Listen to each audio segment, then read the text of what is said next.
Good morning, viewers. It's another blessed day. You're welcome to the Daily Fountain Devotional Summary, a daily devotional guide for a close relationship with God.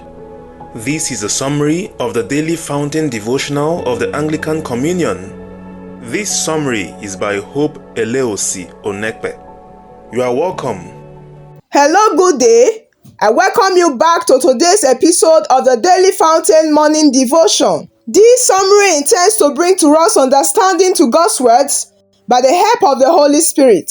You are welcome to today, Thursday, July 3, 2025. Today is St. Thomas the Apostle's Day.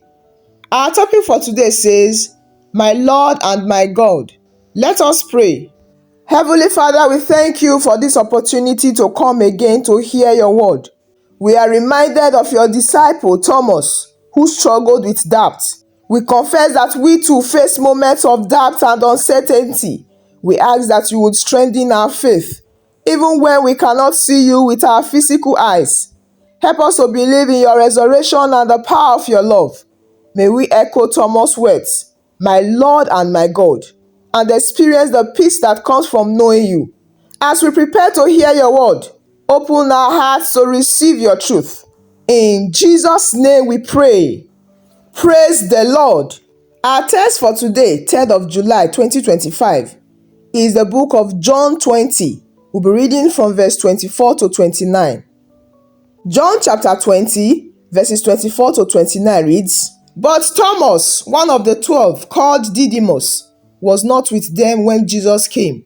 The other disciples therefore said unto him, We have seen the Lord. But he said unto them, Except I shall see in his hands the print of the nails, and thrust my hand into his side, I will not believe.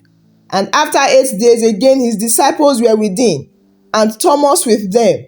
Then came Jesus, the doors being shut, and stood in the midst, and said, Peace be unto you. Then said he to Thomas, Reach hither thy finger, and behold my hands, and reach hither thy hand, and thrust it into my side, and be not faithless, but believing. And Thomas answered and said unto him, My Lord and my God. Jesus said unto him, Thomas, because thou hast seen me, thou hast believed. Blessed are they that have not seen, and yet have believed. This is the word of God. Thanks be to God. Praise the Lord. Again, our topic for today says, My Lord and my God. The body of our today's guide says, Today we remember the life and ministry of St. Thomas, one of the apostles of Jesus Christ. His Hebrew name, Thomas, with its Greek equivalent, Didymus, means a twin. Thomas was a Jew and probably from Galilee. Acts chapter 1 verse 11. He was a fisherman like Peter and Andrew. The first mention of his name was when Jesus chose the 12 and sent them out in pairs. His life changed when he met Jesus Christ and he became one of his messengers who received power over all forms of diseases. More importantly, his name was written in the heavenly book of life. Luke chapter 10, verses 17 to 26. Thomas chose not to lay the foundation of his faith on hearsay. He was bent on seeing the risen Lord before he could believe that he had resurrected. Verses 24 to 25.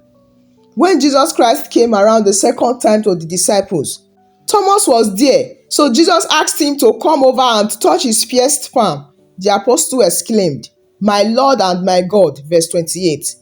Beloved, as we remember the life and ministry of Apostle Thomas, we must remember that he was first called into fellowship with Jesus Christ and he obeyed.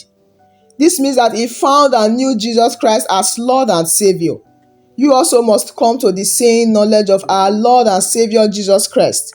In addition, Apostle Thomas chose not to depend on what others told him. He desired a personal encounter so that his testimony about Jesus Christ would be stained. You also need a personal and convincing experience of Jesus Christ to win souls to the kingdom of God. Instead of going around to mix up the message of the cross, you need to cry out to the Lord for an encounter that will give you a genuine story of God's love. You should be able to say in humble adoration to the Lord, My Lord and my God. Our prayer for today says, Father, Grant me grace to believe you even when it does not make sense. Amen. Praise the Lord. In verse 24 of our today's text, we are not told why Thomas was not with them and why he was not criticized for his absence. Thomas was not criticized for his absence. He missed out because there was a blessing for those present that Thomas did not receive. Again, let's read verse 25a. It says, "The other disciples therefore said unto him, We have seen the Lord." This means that for Thomas' absence, by separating himself from his fellows, he lost what they got. That's the sight of the Lord. Praise the Lord. Little or more, we know the story of Thomas in the Bible. He was often known as Doubting Thomas. But in context of this passage, we could say that Thomas didn't doubt. He plainly and strongly refused to believe. He was a man who refused the belief and testimony of many witnesses, even reliable ones. And so in this passage, he made an extreme demand for evidence of not only sight, but of touch, and to repeatedly touch the multiple wounds of Jesus. And strongly enough, he refused to believe unless these conditions were met. Again, let's read verse 25b. It says, "But he said unto them, Except I shall see in his hands the print of the nails, and put my finger into the print of the nails, and thrust my hand into his side, I will not believe." Now with this verse, we can say that Thomas was of a more skeptical turn of mind than the others. But let's not fail to look another possibility. Maybe he was so shocked by the tragedy of the crucifixion that he did not find it easy to think of its consequences as being annulled. We can say that the unbelief of Thomas was strong, but honestly speaking, it was very good that he refused to pretend to believe when he did not believe. Praise the Lord. The idea drawn from verse 26 is that Jesus had this meeting with the disciples, including Thomas. And Jesus entered the room in the same remarkable way, with the doors being shut, and stood in the midst. And he also gave the same greeting, "Peace be unto you." And Jesus granted Thomas the evidence he demanded. We suppose that Jesus was not obligated to do this. Now, he could have rightly demanded faith from Thomas on the basis of the reliable evidence from others. But in mercy and kindness, Jesus gave Thomas what he asked for. With the interaction of Jesus with Thomas in the passage, verse 27, it shows that the resurrected Jesus is full of love and graciousness and gentleness to his people. Though we can say that the whole conversation was indeed a rebuke, but it was so veiled with love that Thomas could not even think it so. All Jesus wanted was to move Thomas from doubt and unbelief to faith. Praise the Lord. In verse 28, Thomas made an immediate transition from declared unbelief to radical belief. And Thomas wonderfully addressed Jesus with titles of deity, calling him Lord and God. Now listen, something may have made Thomas believe that Jesus was risen, but it was something more inward than sight that opened his lips to cry, "My Lord and my God." And scripture tells us that he was the first divine who ever taught the deity of Christ from his wounds. In the light of Jesus' resurrection, Thomas applied to Jesus the titles of Lord and God, both of which were titles of deity. Thomas was honest enough to say when he didn't believe, but also honest enough to follow the evidence to its full meaning. He wasn't given to half unbelief or half faith. And so when we consider many aspects of Thomas' declaration, it was a devout expression of holy wonder. It was also an expression of immeasurable delight. It indicates a complete change of mind. And lastly, it was a distinct and direct act of adoration and worship. Praise the Lord. Dear children of God, I want us to know today that there is a special promised blessing given to those who believe. Thomas was a man who demanded to see and touch before he would believe in the resurrected Jesus. And Jesus understood that the testimony of reliable witnesses was evidence enough. And there was a blessing for those who accepted that sufficient evidence. Today, God is not speaking of a subjective faith, but of a satisfied faith. He is not speaking of faith that is satisfied with what God provides. And he is not yearning for visions, miracles, experiences, or various forms of success as evidence of God's favor. And so to believe on the testimony of his apostles will put us into the possession of the very same blessedness which they themselves enjoyed. God has already constituted the whole economy of grace that a believer, even at 1800 years distance from the time of the resurrection, does not suffer any loss because he has not seen Christ in the flesh. Now let's quickly consider some ways that these blessings could be diminished. Number 1, when we demand for a vision, a voice, or a revelation to prove our faith. Number 2, when we demand for some special circumstances to prove our faith. Number 3, when we demand for an answer to every difficult question or objection. Number 4, when we demand what men think of as success in our walk of Jesus.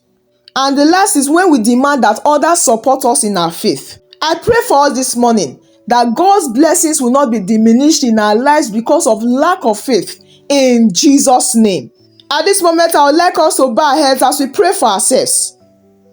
First, let's pray for a faith that trusts in God, even when circumstances are unclear or difficult to understand, like Thomas' initial doubts. Right now, ask for the Holy Spirit's help in dispelling doubts and uncertainties, and for the strength to persevere in faith. Lastly, pray that you may experience the reality of Christ's presence in your life, just as Thomas did through physical encounter. In Jesus' name we pray. Let us pray.